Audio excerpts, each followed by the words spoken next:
Thanks for joining us today as we continue our journey together through Advent. Our theme this week is Jesus is our love. And at the very core, the most selfless gift that anyone could ever give is love. God gave us the greatest gift, his son Jesus, so that he would die and redeem us. Jesus is our love, and he brought pure perfection to the definition of love. Yesterday I said you're loved with a love which you can't earn and therefore you can't lose. There's nothing you can do to make God love you any more or any less than he does right this minute. And here's why I believe that with all of my heart.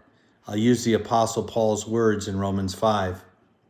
For while we were still weak, at the right time, Christ died for the ungodly. For one will scarcely die for a righteous person, though perhaps for a good person one would even dare to die. But God shows his love for us in that while we were still sinners, Christ died for us. Since therefore we've now been justified by his blood, much more shall we be saved by him from the wrath of God. For if while we were enemies we were reconciled to God by the death of his Son, much more now that we are reconciled shall we be saved by his life. More than that, we also rejoice in God through our Lord Jesus Christ, through whom we have now received reconciliation.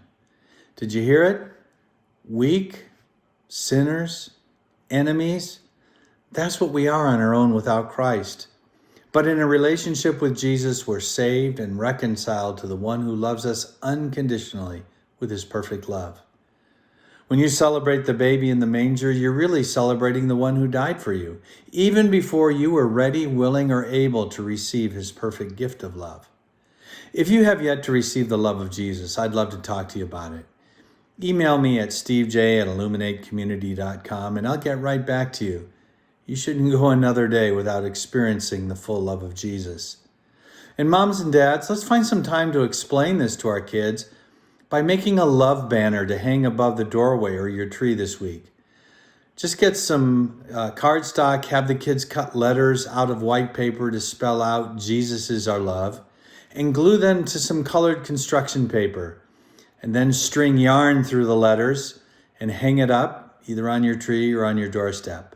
But make sure to take this with you today at the very least. There's nothing you can do to make God love you any more or any less than he does right now. Have a good one.